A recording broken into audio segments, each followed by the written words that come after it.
मैं बोलूंगा जब, तो आप बोलिएगा मेरे पीछे। हम लोग आज भगवत गीता के 5वें अध्याय के 3रे श्लोक से पढ़ रहे हैं। ज्ञेयः स नित्य सन्न्यासी ज्ञेयः स नित्यसन्न्यासी यो न द्वेष्टि न काङ्क्षति यो न द्वेष्टि न कांक्षति निर्द्वन्द्वो हि महाबाहो निर्द्वन्द्वो हि महाबाहो सुखं बन्धात् प्रमुच्यते। सुखो बन्धात् प्रमुच्यते। शब्दों के अर्थ बड़े स्पष्ट हैं। ज्ञेय वह जाना जाता है, स ज्ञेय उसको जाना, वह जाना जा, स मतलब वह जाना जाता है नित्य सन्यासी। नित्य सन्यासी मतलब जो हमेशा ही सन्यास आश्रम में स्थित रहता है। कौन व्यक्ति? यो न द्वेष्टि न कांक्षति, जो कर्म फलों से न द्वेष करता है और न वह उनकी इच्छा करता है। हम्म कर्म फलों से इच्छा ना करना तो समझ में आता है, लेकिन कर्म फल अगर प्राप्त होता है तो उनको निर्विकार भाव से ही स्वीकार करता है। जैसे अच्छी बुरी वस्तु आती हैं, मान लो अच्छा खाने को नहीं मिलता है, तो वह भी हमारे कर्म के अनुसार होता है। तो प्राय लोग क्या करते हैं, अरे क्या मिल गया आज, क्या बना दिया तुमने, तो ये जो है द्वेष हुआ। और कांक्षति क्या हुआ? अच्छा खाने को प्राप्त हो जाए, तो इस प्रकार की भावना से वो रहित रहते हैं। निर्द्वंद्व ही महाबाहो, इस प्रकार द्वंद्व से मुक्त रहता है। द्वंद्व का अनुभव होता है, लेकिन द्वंद्व का प्रभाव उसके चित्त में द्वेष और कांक्षा के रूप में नहीं होता है। हमारे इस जीवन में कुछ हमें सुख मिलता है तो हम हमारे अंदर आकांक्षा समझते हैं, आकांक्षा हो जाती है कि बार बार ऐसे ही प्राप्त हो। अगर कुछ अच्छा नहीं हो, तो अच्छा नहीं होता है, तो हम भगवान से प्रार्थना करते हैं भगवान दोबारा ऐसा ना हो कभी। और ये भी एक आश्चर्य की बात है कि हमारे इच्छा करने से कुछ होने वाला थोड़ी ना है। आप चाहो कि आज आज तो लग रहा है कुछ खाने को नहीं मिलेगा, उस दिन पुआ पकवान मिल जाए। और अगर आप सोचेंगे कि क्या है, आज बहुत अच्छा खाने को मिलेगा, उस दिन हो सकता है नमक बहुत तेज हो, देखने में सब कुछ बढ़िया चल रहा है लेकिन नमक बहुत तेज कर दिया गया हो। तो हमको लगता है कि ये व्यक्ति दायित्व ले रहा है, ये इसके कारण से हो रहा है, और हमें करना भी चाहिए। एग्जाम्पल, हमें दूसरों को दुख नहीं देना चाहिए, लेकिन अ, फिर भी व्यक्ति, अब जो व्यक्ति बुद्धिमान है वह इन बातों से मुक्त रहता है। ध्यान दीजिएगा फिर से कि द्वंद्व का अनुभव होता है, इन द सेंस कि सुख दुख होते ही हैं, लाभ हानि होती है, लेकिन उसका चित्त जो है वो प्रभावित नहीं होता है। ये बात, चित्त मतलब मन। मन ऐसा नहीं कि वो अपने, अगर हम भक्ति में ट्रांसलेट करें, ऐसा नहीं कि अपनी भक्ति कार्य करना वो बंद कर देगा। महाराज जी तो ये भी बोलते हैं डिस्कशन करना भी बहुत अच्छी बात नहीं कि आज बहुत ठंडी है, इससे क्या हो जाएगा, ये कुछ भी नहीं होगा। और वही वाणी का जो उपयोग है, हम लोग भगवान की सेवा को छोड़ करके उस समस्या को डिस्कशन में कर रहे हैं जिसका हम कोई सोल्यूशन नहीं कर सकते। मैं एक बात को बताया था, कुछ तो कह रहे थे कि हमें इसकी चिंता करने से चिंता करनी, हमने कहा वो चिंता करिए जिसके बारे में आप कुछ कर सकते हो। अन्यथा चिंता करने की आदत हम बद्धजीवों की ऐसे ही है, तो उन अनावश्यक वस्तुओं के पीछे चिंता करने की आवश्यकता नहीं जिसका हम कुछ नहीं कर सकते। तो अपनी भक्ति में स्थित रहता है। ये द्वंद्व आएंगे ही, उसके बिना कोई कोई नहीं रह सकता। भक्ति कर रहे हो चाहे कुछ भी कर रहे हो, है ना, जुकाम खांसी जुकाम तो आएगा ही। मैं सबको बोलता हूँ सूर्य नमस्कार करो, ये हो, खुद भी कन्विंस हो कि जुकाम नहीं होता, लेकिन जब आना होता है तो आ ही जाता है ना। ऐसा नहीं है कि उसका मतलब ये कि हम शरीर का ध्यान नहीं रखे, लेकिन जो आना है वो आएगा अपने आप, उसको आप नहीं कर सकते। तो कह रहे हैं निर्द्वंद्व ही महाबाहो। महाबाहो को बड़ा स्पष्ट अर्थ है, महाबाहो मतलब अर्जुन, जिनकी बाहु बहुत शक्तिशाली है। सुखम बंधात प्रमुच्यते, बड़े सुख से वह कर्म बंधन से मुक्त हो जाता है। किस प्रकार से? यो न द्वेष्टि न कांक्षति, जो कर्म फल प्राप्त हो रहा है न उससे द्वेष करता है, घृणा करता है, और ना अच्छी वस्तुओं की बहुत इच्छा करता है। देखिए ये बात समझ में आना चाहिए, बार बार गीता में इस बात को हम सुनते आ रहे हैं कि अच्छे और बुरे कर्म दोनों ही बुरे हैं, क्योंकि ये बंधन के कारण बनेंगे।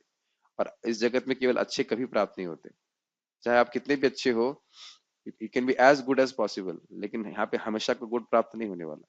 प्रभुपाद जी तो बड़ा अच्छा तात्पर्य में लिखते हैं कि जगत बनाया ही ऐसा गया है कि आप पाप किए बिना नहीं रह सकते। चींटी तो मरी जाएगी, सांस तो लेंगे ना, सांस में कितने कीड़े मरते हैं। तो इसलिए नहीं कह सकते कि आप पाप से रहित है। कोई व्यक्ति पाप से रहित नहीं रह सकता अगर भगवान की भक्ति ना करे। तो सर्वश्रेष्ठ बात यही है कि भगवान के धाम चला जाया जाए। आज सुबह की चर्चा में भी यही बात आ रही थी द्वेष की। उसमें दो शब्द थे, शब्द था अनृशंसः। नृशंस समझते हैं आप? नृशंस शब्द सुना होगा हिंदी में। बड़ा नृशंस है, नृशंस मतलब क्रूर, है ना। अनृशंस मतलब जो क्रूर नहीं है, अक्रूर। तो दो टीकाओं में बहुत अच्छा दो शब्द इसके अर्थ लिखे गए। एक तो है अक्रौर्य, मतलब वो व्यक्ति क्रूर ना हो, और दूसरा है उपशम, उपशम निष्ठ। उपशम का मतलब संतुष्ट। तो ऐसा व्यक्ति जो द्वेष नहीं करता, वह कहीं पे भी जाता है वह सुखी रहता है।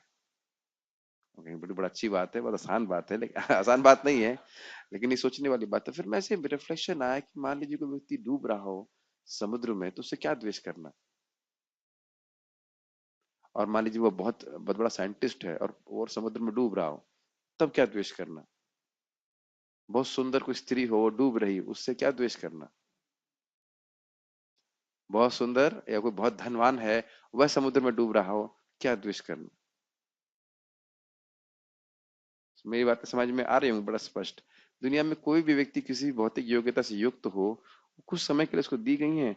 जैसे हम सबने टोपी पहन रखी है कुछ समय के लिए, तो ये टोपियां जो है, ये विभिन्न भौतिक योग्यताएं जब सबको प्राप्त हैं, और कुछ काल में सब छीन ली जाएंगी। जैसे अभी अभी थोड़ी देर के लिए मेरी वाणी को छीना गया है, मतलब भगवान के द्वारा या प्रकृति के द्वारा, जो भी कह लीजिए। मैं आज स्पष्ट नहीं बोल पा रहा हूँ जैसे मैं बोलता हूँ। तो ये सभी के संग होना ना, मृत्यु सर्वहरस चाहम। तो सभी लोग तो इसी में झूल रहे हैं, तो अब खुद की अहंकार की क्या वैल्यू है, और दूसरे से द्वेष की क्या वैल्यू है। ये तो मूर्खता है। Envy is not logical at all, देखा जाए तो हम तो अनाद मूर्खता के कारण से कर रहे हैं। तो यही बात बोले, इस द्वेष से मुक्त हुए तो बड़े सुख से बंध, कर्म बंधन से मुक्त हो जाएगा। क्यों सुख से बंधन से मुक्त हो जाएगा? क्योंकि उसे कर्म करना नहीं त्यागना है। कब बोला जाए कि कुछ ना करो, तो ये बहुत कठिन है। अगर आपको ऐसा भी बोल दिया जाए कि आपको पैसे दिए जाएंगे आप कुछ ना करने के लिए, तो भी बहुत कठिन होगा। आपको समझ में आ रहा है प्रेम कृष्ण प्रभु? इनकी यही प्रॉब्लम है कि इनके पास कुछ सेवा तो, मतलब सैलरी तो आती है, लेकिन कुछ काम नहीं वहां पे, है कि नहीं। तो ऐसा लग रहा है कि उनको पैसे दिए जाने कुछ ना करने के लिए कुछ ना करो। ये भी बड़ी दिक्कत है कि हम लोग एक्टिव है ना, भक्ति करते तो और एक्टिव हो जाते हैं, कुछ भगवान के लिए करना होता है। तो ये बात बोल रहे हैं, बड़े आसानी से कर्म करते हुए भी वह बंधन से मुक्त हो जाता है। इसलिए बोल रहे सुखम समझ में आ रहा है सुख क्यों बोल रहे हैं? सुख मतलब उसको कोई कठिनाई नहीं होगी कर्म बंधन से मुक्त होने के लिए। अनुवाद। हाँ, एक और बात ध्यान है कि ज्ञान योग में कठिनाई क्या थी। ज्ञान योग में कठिनाई ये है कि हम इंद्रियों को संयमित तो कर रहे हैं, लेकिन मन जो है भोग में जा रहा है। तो बार बार मन को खींचने का प्रयास कर रहे हैं, ये सब कर रहे हैं, वो सब हो रहा है। और कर्म योग में इस प्रकार का कोई खास कार्य करना नहीं है। जो कर्म आपके करने का स्वभाव है, वह भगवान को समर्पित करते चले जाना है, तो व्यक्ति अपने आप ही मुक्त हो जाएगा। जैसे कहो कि भी खाना मत खाओ, थोड़ा कठिन होगा, लेकिन भगवान का प्रसाद ग्रहण करो तो कोई कठिनाई नहीं है। तो भक्ति योग बहुत सहज है। इंद्रियों की वृत्तियों को हम केवल भगवान की तरफ मोड़ दे रहे हैं, वो सिंपल है। जो पुरुष न तो कर्म फलों से घृणा करता है और न कर्म फल की इच्छा करता है, वह नित्य सन्यासी जाना जाता है। हे महाबाहु अर्जुन, ऐसा मनुष्य समस्त द्वंद्वों से रहित होकर भवबंधन को पार कर पूर्णतया मुक्त हो जाता है। एक भक्त हमको बोले, क्या? नहीं नहीं, चलेगा।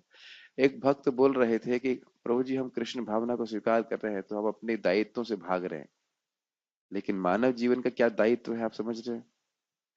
एकमात्र दायित्व ये है कि हम दोबारा जन्म न ले। यही हमारा स्वयं का परम हित है।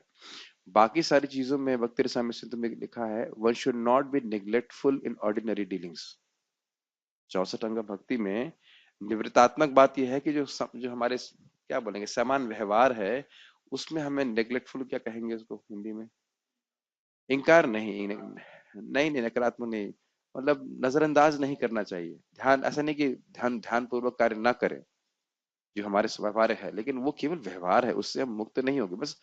क्योंकि भक्त लोग अगर एकदम पागल की तरह घूमेंगे तो वह भी उचित नहीं, लोग फिर भक्ति भी स्वीकार नहीं करेंगे।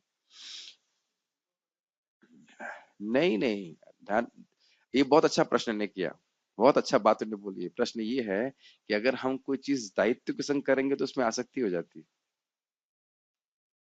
पहले पहले प्रश्न समझिए, क्या अगर हम कुछ दायित्व लेते हैं तो क्या जरूरी है हम आसक्त हो? ये प्रश्न बहुत अच्छा प्रश्न है। क्या मैं कुछ दायित्व लेके कर रहा हूं तो क्या आवश्यक है? देखिए, संभावना है कि आसक्त हूं, लेकिन क्या आवश्यक है कि मैं आसक्त हूं? अब मैं एग्जांपल दूंगा, एक ही बार में समझ में आ जाएगा। जो टेलर होता है, कैशियर होता है, वो दायित्व लेकर के पैसे गिनता है कि नहीं गिनता? उसका दायित्व ही है कि एक एक रुपए का दायित्व ठीक से वो गिने। यस। क्या वो 1 रुपए के प्रति भी आसक्त होता है? अब उसमें कुछ संशय रह गया? तो बड़े दायित्व के संग राजा लोग कार्य करते थे। लेकिन जैसे आप राजर्षि होते थे ना, बड़ा दायित्व है, दायित्व को छोड़ा नहीं जा रहा है। लेकिन क्या दायित्व है? अगर आप बड़े भाई हैं, माता हैं, पिता हैं, सबसे बड़ा दायित्व ये है कि जो अपने जूनियर्स, जूनियर्स को क्या बोलेंगे, जो आप पर आश्रित हैं, वह दोबारा जन्म न लें। यह कर्तव्य बहुत जरूरी है, बहुत जरूरी है। और ये दायित्व नहीं निभा रहे हैं तो पिता न सस्यात्, जननी न सस्यात्, गुरु न सस्यात्, देवो न सस्यात्। न देवता बनिए न गुरु बनिए। गुरु मतलब श्रेष्ठ व्यक्ति। जो गुरु मतलब महाराज समझा रहे थे हित उपदिष्टा, जो हित क्या बात बोलने वाला है। तो भाई भी बोल लीजिए, बड़ा भाई बोल लीजिए, कुछ भी बोल लीजिए। अगर भक्ति की शिक्षा नहीं दे सके तो फिर सबसे बड़ा जो दायित्व है उसको हम त्याग रहे हैं। ध्यान देना चाहिए अपने जीवन के प्रति भी। जब अपना ही हित पता नहीं होगा, जब मुझे पता नहीं जुकाम से मैं कैसे ठीक हूं, तो मेरा छोटे भाई को कैसे बताऊंगा? तो हमारा खुद का दायित्व है, हम अच्छे भक्त बने। और इस ये दायित्व और क्लियर होता चला जाता है कि इस जगत में हम कभी सुख नहीं भोग रहे। एक छोटा सा एग्जाम्पल बोल देता हूँ, बड़ा इंटरेस्टिंग हुआ। मुझे एक नई जैकेट किसी भक्त ने दी, महंगी, थोड़ी महंगी जैकेट है। तो किसी भक्त ने बोला कितने की जैकेट है? मैंने कहा इतने की जैकेट है। बहुत अच्छी जैकेट। अब इस भाव में ये इनके लग रहा था कि वो सोच रहे हैं कि मैं इस बहुत अच्छी जैकेट को पहन के बहुत सुखी हूँ। लेकिन नहीं, मेरे को अंदर बुखार लग रहा था और मेरे को थोड़ा दर्द भी हो रहा था। तो I may have a very nice jacket but I may be suffering internally. आप मेरी बात समझ पा रहे हैं? तो मैं खाली बोल रहा था, वहां रखा है रूम रूम में। तो मैं खाली बोल रहा था कि हम लोग सोच रहे हैं कि जो बहुत धनी है, जो बहुत बुद्धिमान है, वो बहुत सुखी है। वो क्या है? जैकेट की तरह बड़ी महंगी महंगी जैकेट पड़ी है जिसको किसी ने डोनेशन दिया। किसने डोनेशन दिया है? उनके कर्म फल ने, भगवान ने व्यवस्था करी। ये इंटरनली में भी है अनहैप्पी, वो हम नहीं देख पाते। तो ये भक्त है जो समझ पाता है इस बात को। भव बंधन से पार होना ही सबसे बड़ा दायित्व है। तभी हम उनके जीवन, अपने जीवन को सफल कर पाएंगे और उनके जीवन को सफल कर। गीता भूषण टीका। यह श्रेष्ठ क्यों है? क्या श्रेष्ठ है? कर्मयोग श्रेष्ठ क्यों है? इसको बता रहे हैं आप। पिछले वाले पॉइंट में, श्लोक में भगवान ने बोला था कि कर्मयोग श्रेष्ठ है, और वो कर्मयोग की श्रेष्ठ क्यों है उसका वर्णन किया जा रहा था। ठीक है। यह कर्मयोगी अपने शुद्ध हृदय के कारण नित्य सन्यासी कहलाता है। शुद्ध हृदय क्यों हुआ है उसका? कर्मयोग करके उसने कर्म वासना को, भोगने की वासना को स्वतः ही नहीं, त्याग नहीं दिया, वासना ने उसको छोड़ दिया है, ऐसा कह लीजिए। हमने याद है, हमने बोला था ना कि कर्म छूटते नहीं है, कर्म छोड़ने नहीं पड़ते, छूट जाते हैं। क्यों? क्योंकि इससे आत्मा का सुख प्राप्त होता है। इसका अर्थ है कि कर्म योगी सदा ही ज्ञान योग निष्ठ रहता है, क्योंकि कर्म योग में निहित आत्मरति के द्वारा वह पूर्णतः संतुष्ट रहता है। इसलिए वह, पहली लाइन समझ लीजिए इसका मतलब क्या है। इसका मतलब क्या है? व्यक्ति कर्म योग कर रहा है, समान जो नॉर्मल कर्म योग, एग्जैक्ट कर्म योग, ये हम भक्ति योग की बात कर रहे हैं। भक्ति योग में हम सीधे भगवान की तरफ उन्मुख होते हैं। यहाँ कर्म योग कर रहा है आत्मा का अनुभव प्राप्त करने के लिए। तो जब उसको आत्मा का अनुभव प्राप्त होने लगा, तो इस जगत में हम क्यों कर्म करते हैं? शरीर में अभिनिवेश होने के कारण कि मैं शरीर हूँ, तो ये सब मेरी बड़ी जरूरतें हैं, इसको पूरा करने के लिए करते हैं। आपका स्वेटर नहीं है, आप कहेंगे बीमार हो गया, फिर हमारे रिचार्ज ने पैसे, मतलब स्वेटर नहीं दिए। स्वेटर तो ले आओ, थोड़ी देर के लिए शरीर तो आप है ना। तो एक बार उसको आत्म, ये स्पीकर खत्म हो गया है, स्पीकर आप चेंज कर दो, पीछे से लगाओ।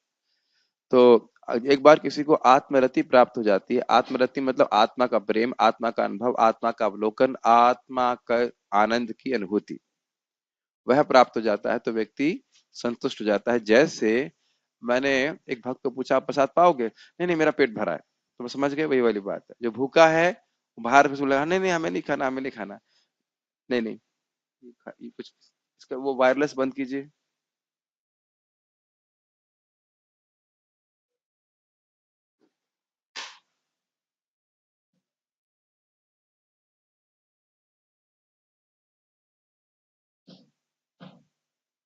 हरे कृष्णा। हाँ ठीक। तो हम क्या बात कर रहे थे? इसको उधर हटा दीजिए, इसको हटा दीजिए, इस पे तार लगा हुआ है, हटाइए इसको। हाँ जी। तो क्या बात कर रहे थे? हाँ, तो भूखे व्यक्ति की तरह नहीं है जो ज्ञान सूखा ज्ञान योग कर रहा है, उसको आत्मरति प्राप्त नहीं, खाली कर्म छोड़ के बैठा हुआ है, उसका मन जो है भोगों में जा रहा था। हमने मिथ्याचार की बात करी थी, लेकिन यहाँ अब उसका मन जो है भोग में जाता नहीं, वो अपने आप ही कर्मयोग करते करते उसका हृदय पूरी तरह शुद्ध हो गया। यही बात बोल रहे हैं, इसलिए कर्मयोग श्रेष्ठ है।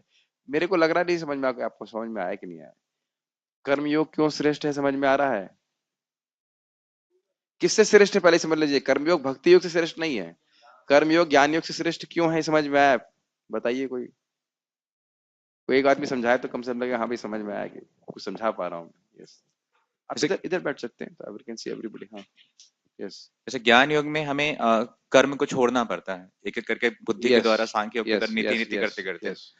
कर्म योग, जो हम भक्ति में कर्म योग करते हैं, तो वो चीजों को, जो हमारी जो इंद्रियों के जो स्वभाव है, उसको हम भगवान में जोड़ देते हैं। जैसे हमें खाना हमारा शौक है, घूमना हमारा शौक है, लिखना यस, हमारा शौक है, हाँ, तो वो सारे कर्म को जो है हम भगवान के अनुसार कर देते हैं। वेरी और गुड। ये हमारे ब्लड में है ही, नेचुरल ठीक है। है, हाँ। तो इसमें कोई मुझे ज्यादा दिक्कत होना, बस हमारे कर्म को मोड़ना पड़ा कृष्ण के लिए, ये तो तो ये सहज है। ये एक बात सहजता की हुई, और दूसरा पॉइंट क्या है हमारे राधा चरण प्रभु बताएंगे। ये एक इस एक दृष्टि से कि करने की दृष्टि से सहज है, श्रेष्ठ है। और मुझे लग रहा था समझ में नहीं आया। दूसरा बात ये है कि आपको ज्ञान के लिए अलग से प्रयास करने की आवश्यकता नहीं है, क्योंकि कर्म भगवान को समर्पित होते जा रहे हैं, तो अपने आप ही अविद्या को ज्ञान को नष्ट कर रहे हैं। ये बात दवा लेने में बहुत आसान है, और आपको दवा लेने के बाद और कुछ करने की जरूरत नहीं होती। नहीं, दवा आप तो डॉक्टर हैं, हम जानते हैं दवा लो उसके बाद फिर उसके बाद और कुछ करो नहीं, दवा खाओ, और दवा खाने में सहज है, बड़ी आसान है। ये बात है। तो इस समझ में आ रहा है कैसे अपने आप ही आत्मज्ञान प्रकट होता है। ये बात बार बार भगवान बोल रहे हैं। और ऐसे आदमी सोचता रहे कि मैं आत्मा हूँ आत्मा हूं, तो कितनी देर सोचेगा, क्या करेगा बताइए। मैं कहूँ प्रभु जी 9 से 5 क्या करना है, सोचते रहो कि मैं शरीर नहीं हूँ। ये क्या मतलब है शरीर नहीं हूँ? ये कोई काम हुआ बताइए? दिन भर सोचते रहे मैं शरीर नहीं हूँ, मैं हाथ नहीं, मैं पाँव नहीं हूँ। ये बात केवल प्रचार के लिए होती है, लोगों को थोड़ा सोचने के लिए, थोड़ा उनके आंखों मतलब कान में दिमाग में थोड़ा चमके, भाई तुम शरीर नहीं हो, तुम आत्मा हो। लेकिन इसका साक्षात्कार ऐसे बैठे बैठे करने से नहीं होता है। कभी आपको बताइए किसी कॉल सेंटर में ये बात बोली गई, साधना बताई कि सुबह से शाम तक ये सोचते रहो कि तुम शरीर नहीं हो? नहीं बोली जा रही ना। इसी बात को और थोड़ा आगे, थोड़ा एक साइड पॉइंट ये है कि जिसको भक्ति में सुख प्राप्त होने लगा, भक्ति करते करते, वो अपने आप इस शरीर के जो अभिनिवेश के कारण हम सोचते हैं ना, इसने हमको मान नहीं दिया, इसको सम्मान नहीं दिया, झूठी झूठी चीजें है ना, उसके प्रति वह अपने आप ही क्या कहेंगे उसको, निरासक्त हो जाते। ये सब चीजें भी अपने अपने आप आती हैं कि भक्ति का सुख इतना मिल रहा है कि उसे फर्क नहीं पड़ रहा है कि कौन समाज में पूछ रहा है नहीं पूछ रहा है, ऐसे करके। या आप इसको अर्थ, मुझे लग रहा है शायद आप इस तरह सोच रहे हो, अब अपने में मस्त रहता है। ना ना, मस्त तो रहता है अपने में, सुख तो अनुभव करता है, लेकिन कल्याण करने के बारे में भी सोचता है। ये बात ध्यान दीजिएगा, ये मत सोच लीजिएगा इसका मतलब ये है कि मान सम्मान की इच्छा नहीं, वो अपने पड़ के गुफा में पड़े हुए हैं। वो नहीं, दूसरों के कल्याण के बारे में सोचता है, लेकिन वह उसके बारे में पॉजिटिव सोचेंगे जरूरी नहीं है। आप सभी भक्तों के बारे में जानते हो, हरिदास ठाकुर जी, प्रहलाद महाराज, सभी के बारे में। हिरण्यकशिपु का भी कल्याण प्रहलाद महाराज सोच रहे थे, इसी को निरुपाधिक करुणा कहते हैं। वो मेरे प्रति क्या बर्ताव कर रहे हैं उससे कोई मतलब नहीं है, हम हमेशा कल्याण के बारे में सोचें। ये सच्चे वैष्णव का गुण है। तो ये सब क्यों हो रहा है? भक्ति के आनंद में उतना विभोर है कि उनको इस जगत की वस्तु से कोई लाभ नहीं। एक बात सोचा, समझ सकते ना, मान की इच्छा एक प्रकार की भूख है कि नहीं?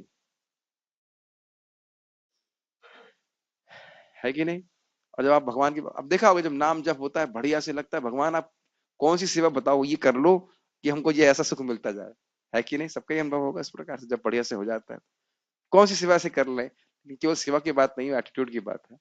तो ऐसा कर लें कि हम जो है इस प्रकार का सुख प्राप्त हो जाए। तो जिसको लगातार ऐसा सुख प्राप्त हो रहा है, उसको कहाँ जगत के सुख की थोड़ी सी झूठी सुख, मान प्राप्त होने के छोटे से सुख की वो अनुभूति करेगा, अभिलाषा करेगा। मैं खाली ये बोल रहा हूँ कि संतुष्ट रहता है, आत्मरति में संतुष्ट रहता है। तो यहाँ पे आत्मज्ञान में संतुष्ट रहता है, और भक्त जो है भगवान की भक्ति में संतुष्ट रहता है। इसलिए वह किसी भी वस्तु की न तो कामना करता है और न द्वेष करता है। हाँ, कहाँ गया? हाँ, वह द्वैतता को सहन करता है। इसको कई बार में रिपीट किया जाएगा, ये बात बार बार आएगी। द्वैतता को सहन करने की आज्ञा भगवान ने दी है। ये बहुत बड़ा हमारी रॉन्ग कंसेप्शन, गलत धारणा होगी कि हम भक्ति करेंगे तो कभी बीमार नहीं पड़ेंगे। कहीं ऐसा तो नहीं सोच रहे आप? घर में कोई दुख नहीं आएगा, कम होगा, लेकिन इसका अर्थ यह नहीं है कि नहीं होगा। क्योंकि जो जगत में है, वो सिक्के के दो पहलू आप जानते हो, हेड और टेल हमेशा होता है।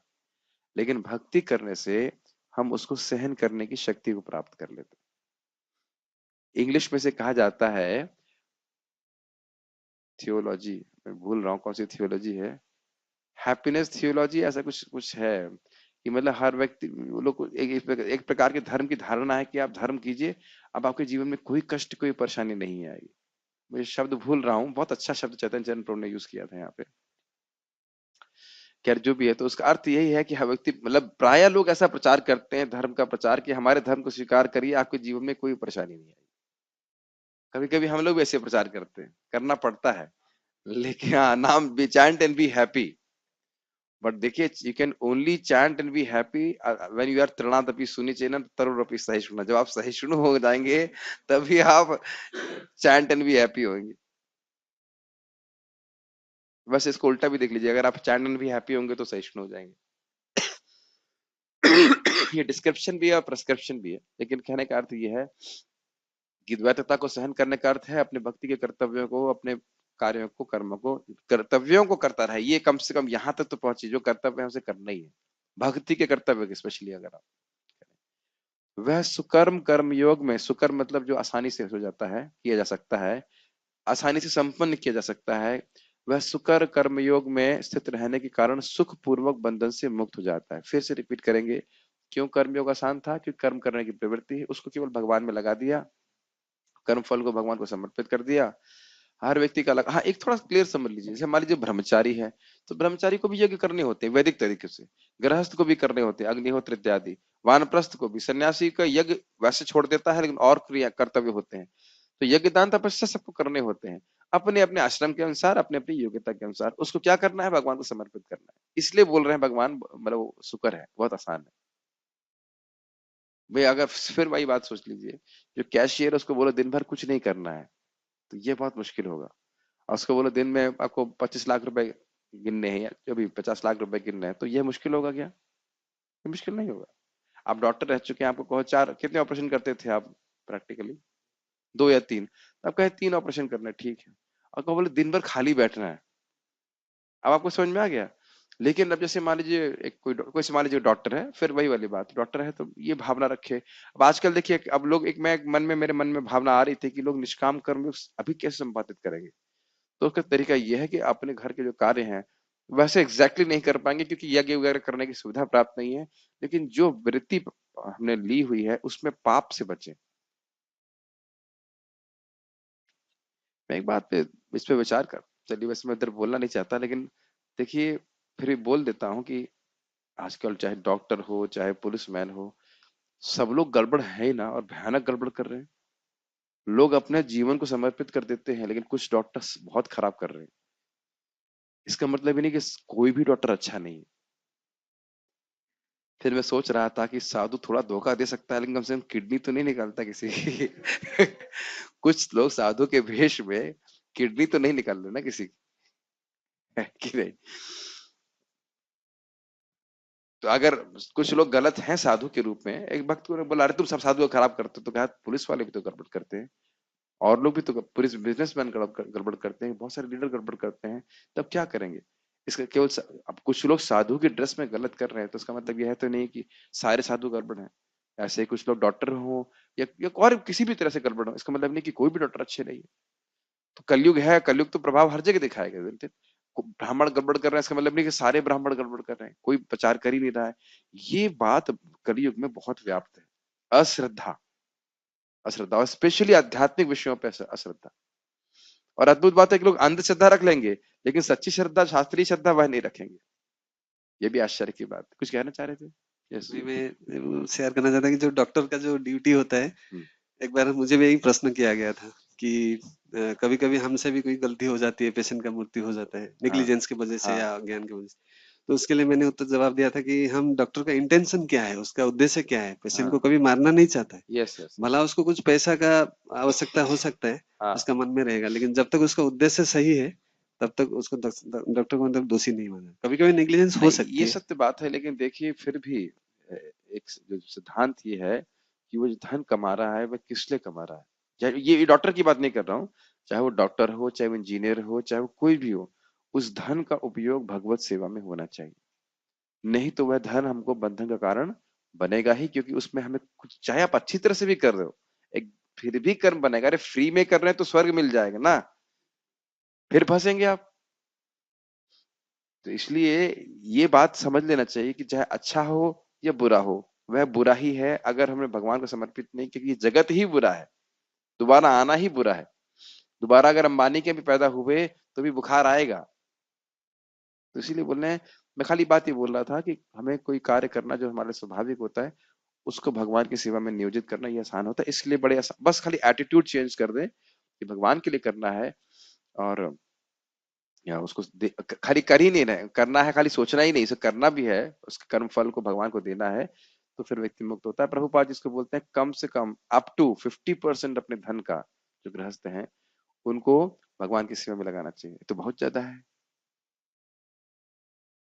मैं एग्जाम्पल दे रहा था कि भाई जीएसटी देना अच्छा लगता है क्या? 18%। लॉजिक पकड़ रहे हैं? 18% जीएसटी देना अच्छा लगता है? जीएसटी समझते हैं? जीएसटी बहुत खराब लगता है। नहीं देंगे तो क्या होगा? बंधन लग जाएगा, हथकड़ी का बंधन लगेगा। तो 50% प्रभुपाद जी बोला अप टू 50% अगर भगवान की सेवा में नहीं देंगे तो क्या होगा? कर्म बंधन लग जाएगा। 18% जीएसटी गवर्नमेंट को नहीं देंगे, अच्छा लगे बुरा लगे वो छोड़ दीजिए, अरे अब देना ही है, ऐसे मान के सहन कर लेते हैं, तो हमें कड़ी का बंधन लगेगा। अगर धन भगवान की सेवा में नहीं लगाएंगे तो कर्म बंधन लगेगा। ये विचार करने वाली बात। तात्पर्य को पढ़िए दशरथी प्रभु। और धीरे धीरे जब हम देना शुरू करते हैं ना, तो देने की आदत बन जाती है। दिए बिना रहता नहीं। आप चाहे धन की बात करें, चाहे ज्ञान की बात करें, जो प्रचार नहीं करते उन्हें लगता है क्या जरूरत है, कर तो रहे लोग प्रचार। आज सुबह बताया गया था बड़ा सुंदर, प्रभुपाद जी से इनके आदि पुरुष प्रभु जो उनके क्या कह सकते हैं बॉडी गार्ड है, जो भी कह लेती थे, तो प्रभुपाद से बोला कि प्रभुपाद मैं क्या कर सकता हूँ, तो उन्होंने बोला तुम वहां जाओ जहां मैं नहीं जा सकता। बहुत अच्छी बात है ना, हर व्यक्ति अलग अलग जगह स्थान पर जाकर भगवान के बारे में बताए लोग। आप में से जितने लोग उपस्थित हैं, क्या आप लोगों को वाकई जब भी आप कृष्ण भावना में आए उससे 5 साल पहले अगर कोई बताता कि आप शरीर नहीं हो आत्मा हो, तो क्या आप जगते नहीं? क्या बिल्कुल एक्सेप्ट नहीं करते? अब मेरे पास समझ पा रहे हैं? मेरे को तो किसी ने बताया ही नहीं बातें, हवा भी नहीं लगाई कि हरे कृष्ण मंत्र है, भक्ति है। तो मेरे कहने का अर्थ है कि जो व्यक्ति, काफी लोग जो भक्ति आपके आज स्वीकार कर रहे हैं, वो 5 साल पहले भी स्वीकार कर सकते थे। वो कोई असुर नहीं है, केवल अगर हो सकता है बुरी आदत भी है तो अज्ञान के कारण ही बुरी आदत में। तो बोलना चाहिए हमको भगवान के बारे में। बार बार रिपीट कर रहा हूँ, हमारा मानव शरीर की वैल्यू 0 है, लेकिन वाणी की बहुत बड़ी वैल्यू है। तो वाणी और बुद्धि को के द्वारा भगवान के बारे में बताया जाना चाहिए लोगों को। तात्पर्य पढ़िए। पूर्णतः कृष्ण भावना भावित पुरुष नित्य सन्यासी है, क्योंकि वह अपने कर्म फल से ना तो घृणा करता है, ना ही उसकी आकांक्षा करता है। इसको एक और हम अपने वैसे प्रभुपाद जी यहाँ पे बड़ा स्पष्ट रूप से भक्ति रूपी तात्पर्य कर रहे हैं, वैसे समझ लेना चाहिए। कर्म फल से क्या क्या मिल सकता है? अब बताइए, कर्म फल से क्या क्या मिलता है हमको? कर्म फल जो हम करते हैं, कोई भी कर्म जो हम करते हैं वो सुख के लिए करते हैं। ना ना ना ना ना, मेरा प्रश्न समझिए, कर्म फल से क्या क्या मिला है आपको? नहीं समझ में आ रहा? भाई पहले बात तो मानव शरीर प्राप्त हुआ है, एक बुद्धि प्राप्त, कुछ एक पर्टिकुलर टाइप की बुद्धि प्राप्त हुई है, एक विशिष्ट वाणी है हमारे प्राप्त है, इंद्रियां प्राप्त हैं। तो इन, अब मान लीजिए किसी के पास बुद्धि मिली है, तो अब ये बुद्धि से उतना घृणा करेगा, अरे बुद्धि मुझे क्यों दे दी भगवान ने। ये धन प्राप्त है, तो अब धन से घृणा करने का मतलब है धन क्यों प्राप्त हो गया। किसी को तेज प्राप्त होता है, तेज मतलब लोगों को लोगों में प्रभाव डालने की क्षमता, समझते हैं तेज मतलब यह कुछ प्राप्त होता है, होते हैं बहुत से लोग। तो क्या इससे घृणा करने की जरूरत है, इससे भागने की जरूरत है? नहीं। आप समझ में आ रहा है? हाँ। जिस प्रकार से दुख से हम नहीं भाग रहे हैं, ऐसे कुछ भगवान ने पॉजिटिव भी दिया है, तो उससे भी भागने की जरूरत नहीं। ये सब भगवान की सेवा में समर्पित करना, जब तक भगवान ने दिया। जैसे गांडीव भगवान भगवान ने अर्जुन को दिया था, और जब उनकी भगवान की इच्छा हुई तो गांडीव कुछ शक्ति नहीं दे उत्पन्न कर पा रहा था। तो ये बात भक्त हमेशा जानते हैं कि हम कुछ समय के लिए जगत में हैं, कुछ अस्त्र शस्त्र भगवान ने हमको दिए हैं, हमारे कर्म फल से, भगवान की कृपा से जो भी, उसको भगवान की सेवा में समर्पित करते जाना चाहिए। ये बहुत हृदय को ठंडा करने वाली चीज है। आपको दबाया नहीं जा रहा है। आपको जो वस्तु भगवान ने दी है वो भगवान की सेवा में नियोजित की। सब में कुछ ना कुछ यूनिक है, सब में कुछ ना कुछ यूनिक है।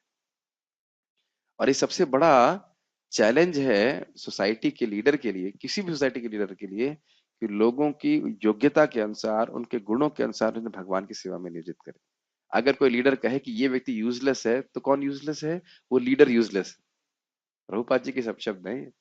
हाँ, ये दिस फेलो इज यूजलेस, कहते यू आर यूजलेस।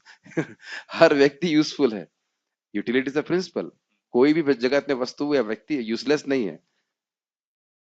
तो हम नहीं इसको सदुपयोग कर पा रहे, वो हमारी अयोग्यता है। तो कर्म फल से घृणा नहीं करता, और बुरा हो तो भी उससे घृणा नहीं करता, ठीक है, सहन कर ले। पढ़िए। ऐसा सन्यासी भगवान के दिव्य प्रेम भक्ति के परायण होकर पूर्ण ज्ञानी होता है, क्योंकि वह कृष्ण के साथ अपनी ये सब लाइनें समझ में आ रही हैं? दिव्य प्रेम भक्ति के परायण होकर के। परायण का मतलब होता है तत्पर होकर के, मतलब अब उसी के लिए जीवन जीना है, मन से, वचन से, कर्म से, बुद्धि से, उसी में लगना है। इसी को परायण कहा जाता है। कृष्ण परायण का मतलब समझ आ रहा है? कृष्ण में ही सेवा में लगे रहना। तो प्रेम भक्ति के परायण है मतलब भक्ति ही, प्रेम भक्ति प्राप्त करनी, भक्ति में ही लगे रहेगा। अपने आप ज्ञान प्राप्त समझ में आ जाएगा कि वो है क्या। भगवान के मंदिर मार्जन, मतलब मंदिर के बर्तन साफ कर रहे हैं भगवान के, बस इसमें भाव बहुत महत्वपूर्ण।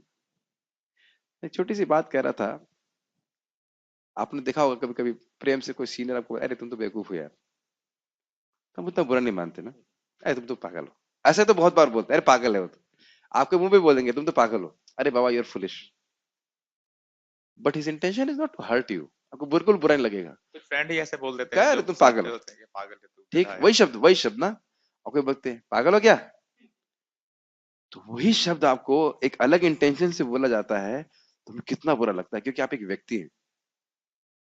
Make sense you? तो ये हृदय में एस्पिरेशन करिए कि कब मैं हरे कृष्णा को सही इंटेंशन से बोल पाऊंगा। हे कृष्ण, मैं अनादि काल से आपको भूला हूं, मुझे अपनी सेवा में नियोजित कीजिए। हरे कृष्णा, ये सनातन गोस्वामी बोलते हैं मंत्रार्थ चिंतनम, जो मंत्र कर रहे हैं उसके अर्थ का चिंतन भी कर सके। जैसे आप बहुत सारी बातें सुन रहे हो, तो समझ भी तो रहे हो, सुन रहे हैं और समझने में कोई अंतर तो नहीं समझ में आ रहा है, साथ साथ हो रहा है कि नहीं हो रहा है?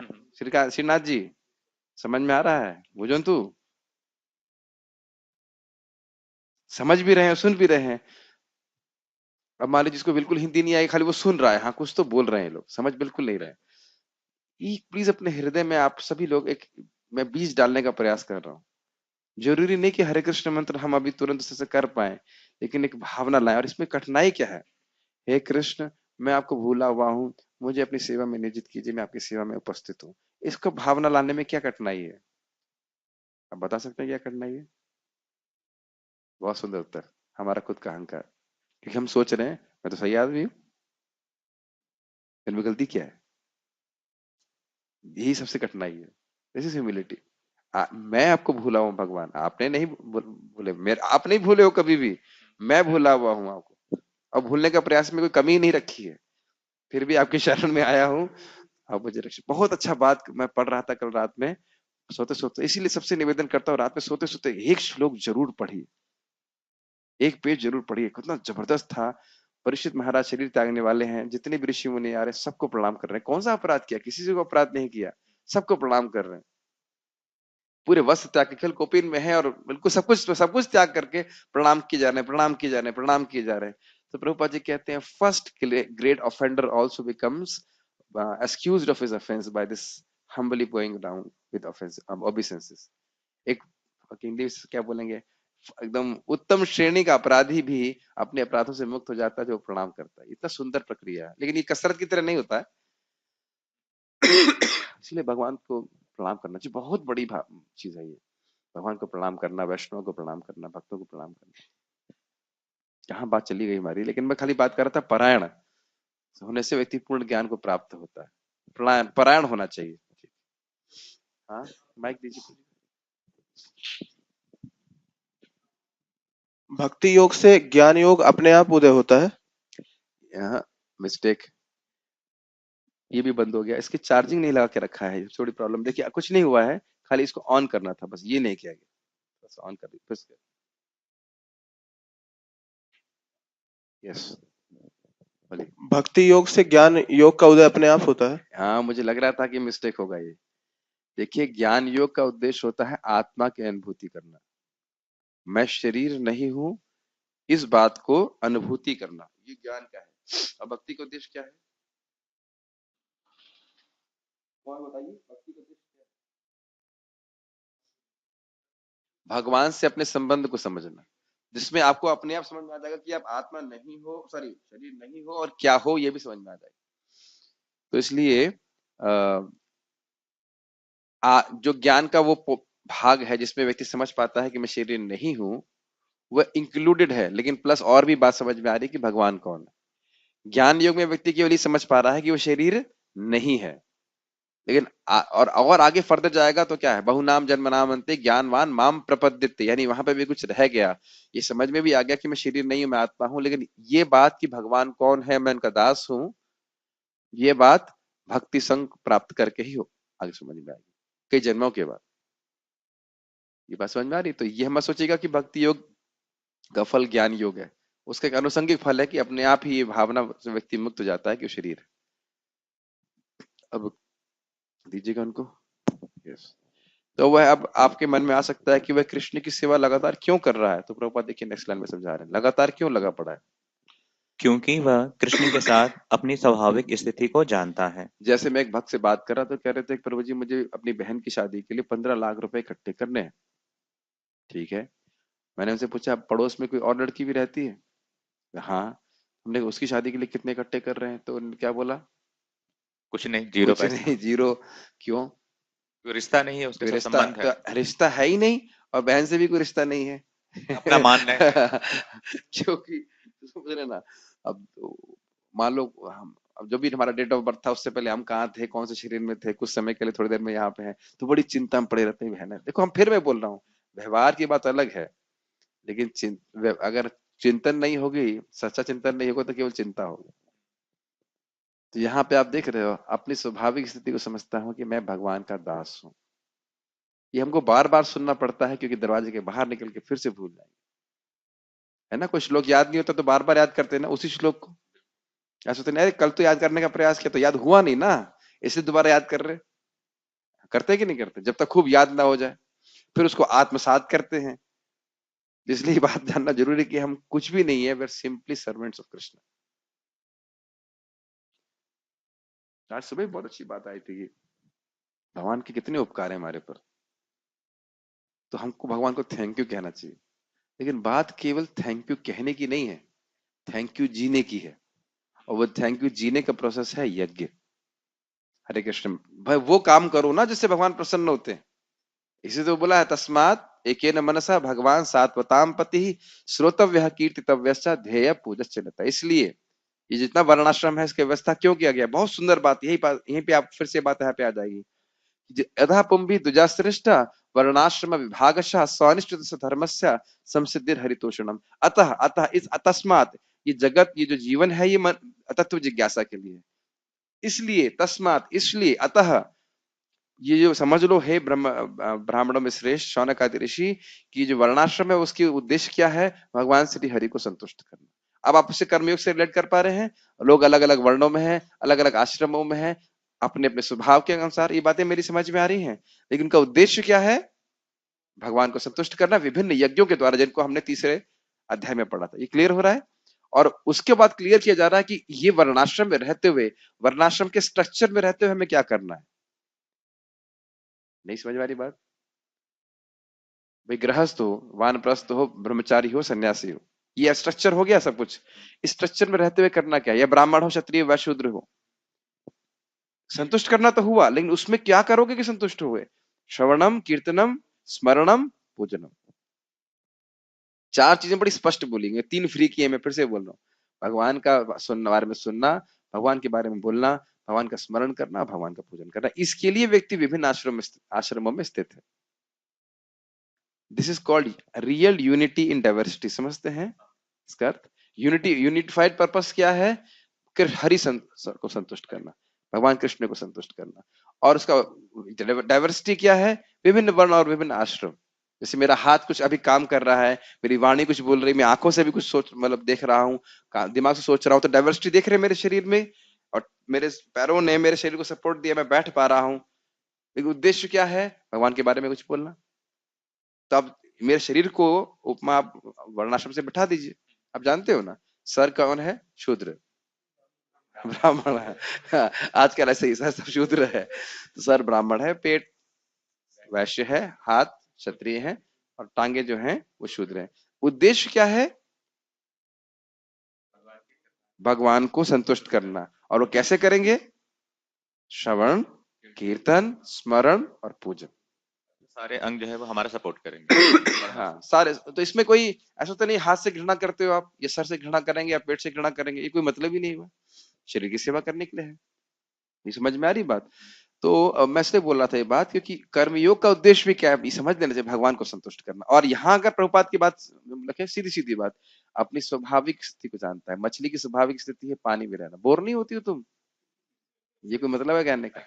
हाँ, बहुत रह ली तुम उसकी क्या कहते हैं, पराधीनता तुम रहे, बहुत स्वीकार कर ली पानी की। निकलो बाहर, अब तुम अपने स्वतंत्र जीवन जियो। एक छोटा सा बात अभी मैं पढ़ रहा था तो शेयर करूंगा, वैसे आएगी। भगवान स्वराट हैं, पूरी तरह स्वतंत्र हैं, और जीव को कर्म बंध से मुक्त भी कर सकते हैं, लेकिन करते नहीं है। क्यों? अगर अपने से करने बैठ गए तो उनमें वैषम्यता आ जाएगी, इसको कर रहे हैं और इसको नहीं कर रहे। इसलिए वैष्णव का रोल बीच में बहुत महत्वपूर्ण है, ताकि वह बताएं भैया तुम भगवान की शरण में जाओ, या किसी तरह नामोच्चारण करो, कुछ भक्ति कर दो, तब भगवान को बना मिल जाएगा। और इसमें नामोच्चारण किया, इसको तुम कर्म बंधन काटना ही है। समझ में आई बात? ये भक्त, क्योंकि भक्त लोग भेद देखते हैं। हाँ, ये इनोसेंट व्यक्ति, इसको प्रीचिंग करूंगा। हाँ, ये इनोसेंट नहीं है, इसको नहीं करूंगा। आप भी देखते हो कि नहीं देखते हो? हाँ, ये सुन रहा है मेरी बात, इसको बोलूंगा। ये भी सुनने के लिए रुचि नहीं रखता, इससे कोई द्वेष नहीं है, लेकिन अभी हम इसको प्रीचिंग नहीं करेंगे। तो ये डिस्क्रिमिनेशन जो वैष्णव करते हैं, तो इनके लिए आचरण ठीक है। प्लीज ध्यानपूर्वक सुनिए।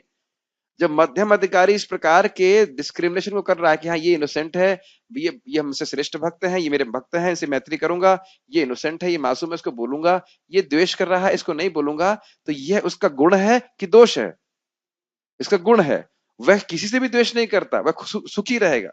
क्लियर? ये पॉइंट समझ में आया? लेकिन भगवान अगर आपको भक्ति दें और इनको नहीं दें, तो भगवान में दोष हो जाएगा। समझ में आ गया? तो भगवान में वैषम्यता का दोष नहीं है। तो भगवान बड़े बुद्धिमान है, तो है ही भगवान बुद्धिमान। तो भगवान अपने वैष्णव भक्तों को के द्वारा कृपा देते। इसीलिए कोई भी भक्त जो भगवान की सेवा कर रहा है, उसकी निंदा करना बहुत बड़ा अपराध है, क्योंकि वह वो कार्य कर रहा है जो भगवान नहीं करते, समानता नहीं करते। समानता भगवान डायरेक्ट कृपा नहीं करते, लेकिन वो कार्य कर रहा है जिससे भगवान सबसे अधिक प्रसन्न होते। दोनों बातें समझ में आई? समझ में आ रही है?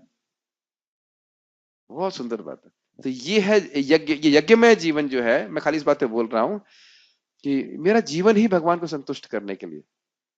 तो यज्ञमय जीवन जीना ही भगवान को थैंक यू कहना। बाकी तो भगवान का उपकार कितना है तो हम कोई लिमिट ही नहीं है। ठीक है? यस। एक पे और बोलना चाहूंगा कि महाराज बता रहे थे भगवान का उपकार कितना है। ये उनकी मत्स्य अवतार की गुणगान में आता है। कहते हैं भगवान का उपकार है समुद्र के समान, और बाकी जितने लोग का वो उपकार वो कैसा है? समुद्र की जो बूंद होती है, उसको झाड़ू लीजिए, झाड़ू से छिड़किए करके, ब्रश से छिड़किए कुछ, तो वो हल्का हल्का स्प्रे आ रहा है, तो ऐसे थोड़ी थोड़ी कृपा है। पढ़िए थोड़ी। क्योंकि वह कृष्ण के साथ अपनी स्वाभाविक स्थिति को जानता है। हाँ, वह भली भांति जानता रहता है कि कृष्ण पूर्ण है और वह अंशी स्वयं अंश मात्र है। ऐसा ज्ञान पूर्ण होता है क्योंकि यह गुणात्मक तथा सकारात्मक रूप से सही है। गुणात्मक रूप से सही है मतलब क्वालिटेटिवली, मतलब समुद्र आप जानते हैं भगवान सच्चिदानंद हैं और हम भी सच्चिदानंद हैं। नहीं, ये सच्चिदानंद है लेकिन छोटे से मात्र है। नहीं नहीं नहीं नहीं, सच्चिदानंद तो हम भी हैं, भगवान भी सच्चिदानंद है, भगवान का सच्चिदानंद विग्रह है, हम भी सच्चिदानंद विग्रह है, ऐसा नहीं हमारा कोई रूप नहीं है, तो इसलिए गुणात्मक रूप से सेम है। और सकारात्मक रूप से सही है मतलब ऐसा नहीं कि हम भगवान जाके मिल जाएंगे, हम कुछ पॉजिटिव, हमारी एग्जिस्टेंस है, इंडिविजुअलिटी है, हम भगवान की सेवा करेंगे, ये बात। पढ़िए। कृष्ण तदात्म्य की भावना भ्रांत है क्योंकि भ्रांत भ्रांत भ्रांत है क्योंकि अंश अंशी के तुल्य नहीं हो सकता। हाँ, श्रीपाद शंकराचार्य जी का उदाहरण है। वो कहते हैं कि समुद्र, तरंगे समुद्र से अलग नहीं है, लेकिन फिर भी समुद्र तरंग नहीं है। तरंगे जीव, तरंगे समुद्र में है, तरंगे समुद्र से अलग नहीं कह सकते आप, लेकिन समुद्र तरंग नहीं है। तरंगों में समुद्र नहीं, तरंग जो है वो कहते हैं कि, कहने का अर्थ है, शिव जी की वो बात कर रहे हैं कि आप में और मुझ में कोई भेद नहीं है, लेकिन फिर भी आप में और मुझ में बहुत भेद है, अचिंत्य भेद भेद आप जानते हो।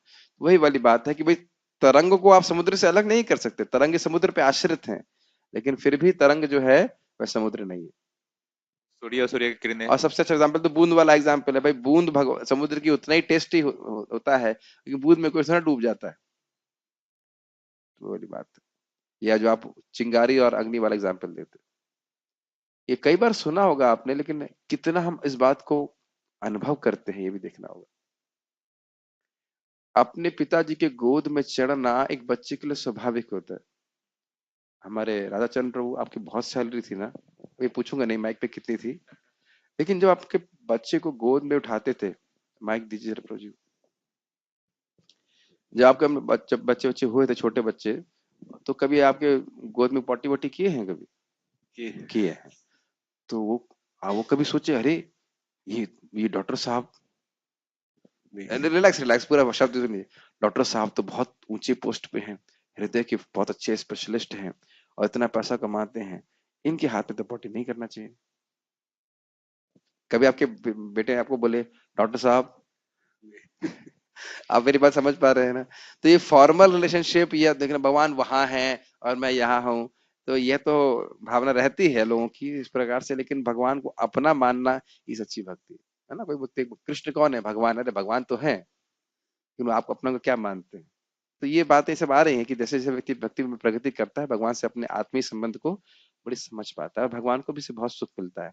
आप लोग कृपया चैतन्य चरितामृत में, अरे प्रभु जी चैतन्य चरितामृत बोलते रहते हो, है तो नहीं है, कहाँ से पढ़ेंगे हम? अरे रूम में रखी है, पढ़ लीजिएगा। तो उसमें बड़ा स्पष्ट वर्णन है, सभी भक्तों से निवेदन करूंगा कि आप पढ़ें जरूर उसको, कि महाप्रभु कहते हैं कि सब लोग, पूरी दुनिया वैदिक भक्ति करती है, मुझे उतना अच्छा नहीं लगता, मतलब मेरे मन को मुझे कैप्चर नहीं कर पाती। हम लोग कहते हैं ना, कृष्ण चाहते हैं कि वो कैप्चर हो जाए, मुझे श्लोक याद नहीं आ रहा है पूरा एग्जैक्टली, लेकिन ऐसा ही उसका भाव है। तो ये जो राग भक्ति है गोलोक की, इसका मैं प्रचार करूंगा, खुलेआम सबको दूंगा मैं। तो ये महाप्रभु की इच्छा, ये असली भक्ति है। असली तो नहीं कहना चाहिए, लेकिन वो भक्ति से भगवान को और अधिक सुख प्राप्त होता है। बोलते हैं कि जब माता मुझे डांटती हैं तो वो वेद सुती भी उसके सामने मुझे कुछ नहीं लगता, तारण पालन ऐसे करती हैं, और माता मोरे पुत्र भाव करे न तारण, ऐसे करके बोलते हैं, डांट लगाती हैं तो ऐसे करके है। कृष्ण उस चीज को चाहते हैं, आस्वादन, उस रस का आस्वादन करना चाहते हैं, उस सेवा का आस्वादन करना चाहते हैं। तो ये सब बातें बोलना, ये यही एग्जिस्टेंस बनी रहती है, गुणात्मक रूप से, सकारात्मक रूप से भक्त सेवा करता है। माइक दीजिए। और आपको बुरा भी नहीं लगा ना बच्चे ने पॉटी वोटी, आपका बच्चा दूसरे का बच्चा होता तो तब भले होता। तो हम तो सभी भगवान के ही बच्चे। पढ़िए। यह ज्ञान की एकता गुणों की है, ना कि गुणों की मात्रा की। ये तो समझ में आ ही रहा होगा। सही एकता, दिव्य ज्ञान की एकता गुणों की है, ना कि गुणों की मात्रा की। मतलब मतलब जानते हैं भगवान के सारे गुण जीव में प्रकाशित नहीं हो सकते, तो अंश मात्र में ही होते हैं। यस, सही दिव्य ज्ञान है जिससे मनुष्य अपने आप में पूर्ण बनता है। हाँ, ये बहुत महत्वपूर्ण है। अगर तथाकथित ज्ञानी सोच ले कि मैं ही भगवान हूँ, तो फिर से जैसे होता है ना, सांप सीढ़ी पे चढ़ रहा है, 98 पे पहुंचे और अजगर रत खा करके फिर पॉइंट नंबर 2 पे आ जाते हैं। ये स्थिति, आरूह्य कृच्छे न परम पदम तः पतंति नाद्र, तो युष्मात् पतंग रहे। भगवान के चरण कमलों का अनादर किया, फिर सांप काट लिया, लास्ट में फिर वापस नहीं चाहिए गिरने। बड़ा मेहनत करके, अच्छा एग्जाम्पल है ना सांप सीढ़ी के, बड़ी मेहनत करके बहुत सारे प्रलोभनों से बच गए, ये सब कुछ हुआ, पहुंच गए 98 पे, मुक्त होने वाले थे, वे फुर्र करके मारा। प्रभुपाद बोलते भी हैं उसको, this is last snare of Maya, कि तुम ही भगवान हो। फिर वो काट लिया, फिर नीचे आ गए। इसीलिए बार बार हमको सुनना जरूरी है कि हम कृष्ण के दास हैं, उनके कॉम्पिटिटर नहीं। कृष्ण के दास हैं, कॉम्पिटिटर नहीं। यस प्रभु। और किसी भक्त ने कृपा कर दी तो सीढ़ी चढ़ के सीधा 0 से 99 पे भी जा सकते हैं। ये भी बहुत अच्छी बात है। हम लोग देखते हैं कि अगर कोई भक्त ने कृपा कर दिया वैष्णव ने, तो बहुत, ये एक्चुअली आज ही भक्त बता रहे थे कि ऐसा ज्ञानी है, अगर भक्त के संपर्क में आ गया, सुन लिया, जैसे प्रकाशानंद सरस्वती, और उनके 60,000 चेले भी, जिनको सबको सांप ने डसा हुआ था, तो अगर ऐसा व्यक्ति महाप्रभु की कृपा प्राप्त करता है, भक्तों की कृपा प्राप्त करता है, समझ जाता है, तो फिर वह 99 will make, will be greater than Mahaprabhu की कृपा 100। से झारखंड में जितने सब 99 99 पे पहुंच जाएगा, वह 100 को पार कर जाएगा। हाँ, जिससे न तो किसी वस्तु की आकांक्षा रहती है, न किसी का शोक। उसके मन में किसी प्रकार का छल कपट नहीं रहता, क्योंकि वह जो कुछ भी करता है कृष्ण के लिए करता है। कितना सुंदर बात है ना। आपको कितने सूत्र प्राप्त हो रहे हैं। आपको लगेगा कि हम ऐसे पढ़ के आगे निकल जाएंगे, इस पर थोड़ा सा भी मनन करेंगे ना। उसको बोला था कपूर की तरह, कपूर को घिसना घिसेंगे, उसकी महक उतनी बढ़ जाती है। जरा कुछ विचार कीजिए इसके ऊपर कि भक्त के जीवन में छल कपट क्यों नहीं होता। कि कृष्ण हृदय में है। अगर आप कृष्ण के लिए कर रहे हो, हम कृष्ण के लिए करना चाहते हैं, तो छल किससे करेंगे, कपट किससे करेंगे। अपने लिए करना चाहते हैं तो छल कपट जरूर होगा। आप देखो प्रवचन करने की बात, हम अगर मान लो कोई आप जान रहे हो कि सामने वाले को तो कुछ पता नहीं है, और उसको विश्वास है कि आप हीरो हैं, छल कर सकते हैं आप। लेकिन मैंने बताया था, अगर ये विश्वास है नहीं, कृष्ण को प्रसन्न करना है, मैं उनको वही ज्ञान दूंगा जो परंपरा का ज्ञान है, तो छल कपट नहीं करेंगे। प्रभुपाद जी का यही तो गुण था ना। प्रभुपाद ने कहा मेरे एक सबसे बड़ा गुण है कि मैंने कुछ परिवर्तन नहीं किया, जो पूर्ववर्ती आचार्यों ने परंपरा में दिया गया है उसी को आपके सामने प्रस्तुत किया। बोले ना इस बात को, self, this is very nice preaching, we don't change things to impress people. अरे मूर्खों को इम्प्रेस कर लोगे तो मूर्ख क्या बोले, वाह वाह वाह, very nice class, very nice class. लेकिन उन्हें सच्चा ज्ञान देना चाहिए। जैसे वैद्य, जिसके वो कोई वैद्य के पास आए, हाँ ठीक है, जाइए, फीस जमा कर दीजिएगा। तो ऐसे ये वैद्य के कार्य थोड़ा ना होता है। आप वैद्य के पास जाएंगे, अरे हाँ भाई आपका तुम्हारा ये प्रॉब्लम है, वो प्रॉब्लम, इसीलिए तो जाते हैं वैद्य के पास।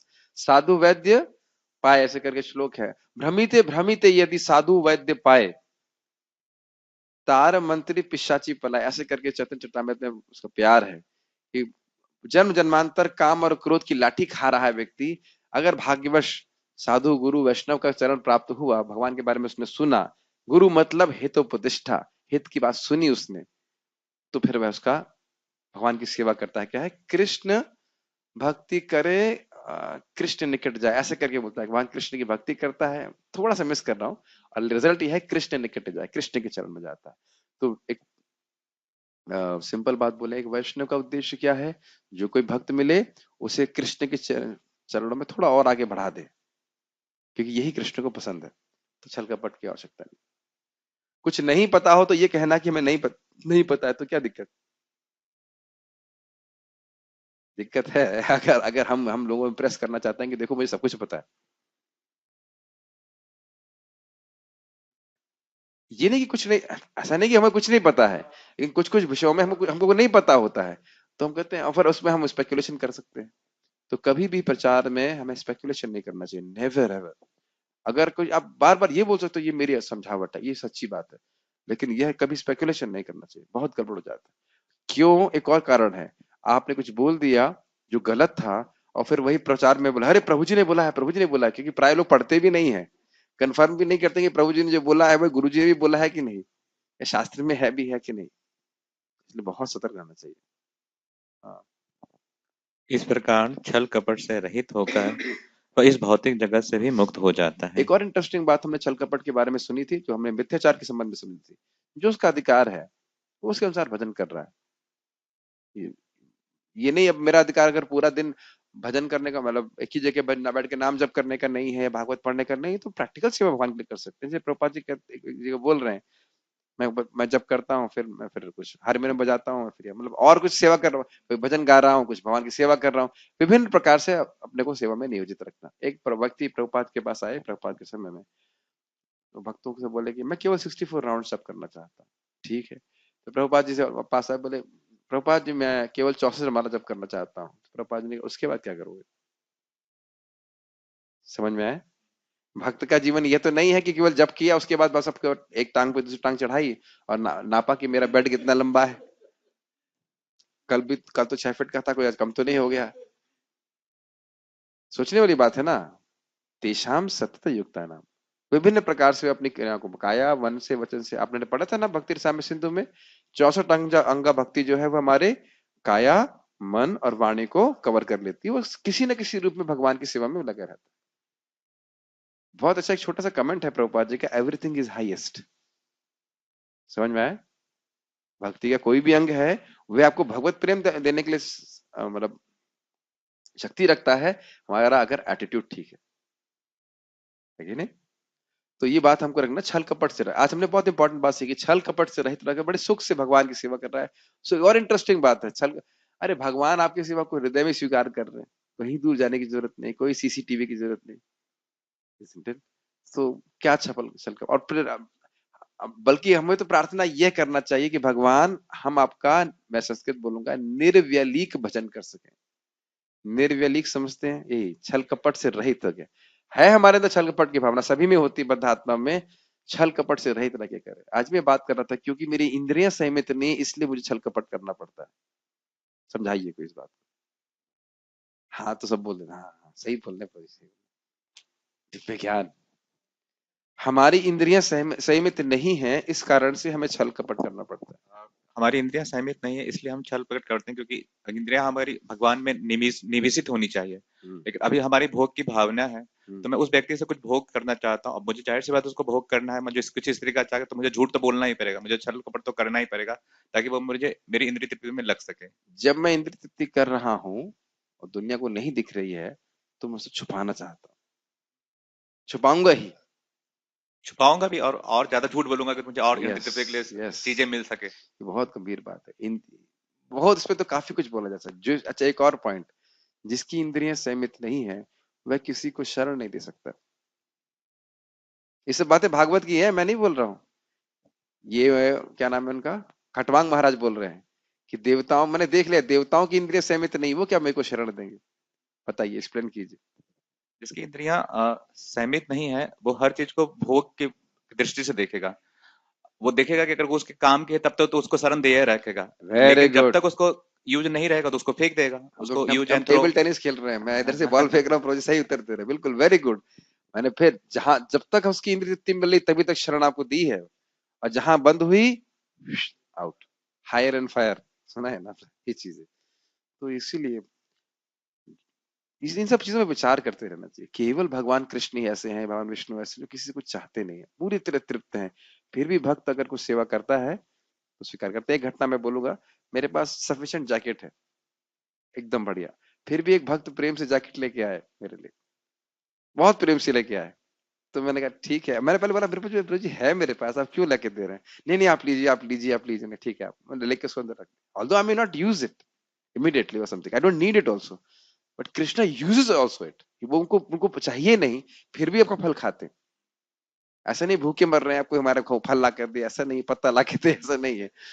और उसके बदले में चाहते कुछ तो मेरी तरफ कुछ कर दे, और उसके बदले में अपना धाम में खींच कर ले आए। भाई इसने तो पता दिया ना, लेके आना इसको मुझे। अगर जैसे मुझे करेला पसंद नहीं है तो क्या है, मुझे नीड नहीं भी तभी मैं करेला नहीं खाऊंगा, तो मुझे बिल्कुल पसंद नहीं है। यस। लेकिन भगवान को कुछ नहीं, मतलब बिल्कुल पसंद, वो भी वो उसको स्वीकार करते, पत्रम भगवान पुष्पम को वैसे अच्छी पुष्प अच्छी बात पसंद यह कि चैतन्य महाप्रभु को कड़वी चीजें पसंद है, ये दिक्कत है। तब दिक्कत ये कि अरे महाप्रभु को तो पसंद है लेकिन मेरी पसंद थोड़ी अलग है मुझे तो सूखता पसंद नहीं है ये बड़ी दिक्कत है। भगवान को सही में चैतन्य महाप्रभु को सूखता, कड़वी चीजें, सादी सीधी सब्जी बड़ी पसंद है, बॉइल्ड सब्जी, इस तरह की चीजें बड़ी पसंद है। हमारी पसंद थोड़ी अलग है शायद कि नहीं, हमें पुआ पकौड़ी चाहिए। कृष्ण की पूजा करिए अलग, कृष्ण को दोनों चीजें पसंद है। एक एक लास्ट बात बोल के समाप्त करूंगा। जीव गोस्वामी जी बड़ा अच्छा शब्द बोलते हैं, नहीं कृष्ण और महाप्रभु में अंतर नहीं, वैसे मजाक में बोल रहा था। कृष्ण वर्णम, तो सा कृष्णम का अर्थ है कि जिनको कृष्ण वर्ण से भी वर्णित किया जा सकता है, यानी महाप्रभु को भी आप कृष्ण कह सकते हैं, एक अर्थ देते हैं। ऐसे साइड पॉइंट था, मैंने बोला कृष्ण वर्णम का ऐसा अर्थ दे लेते हैं, बहुत सुंदर। खैर बहुत अच्छा लगा, भगवत गीता चर्चा हुई। हम रुकते हैं यहाँ पे। श्रीमद् भगवत गीता की जय। श्रील प्रभुपाद की जय।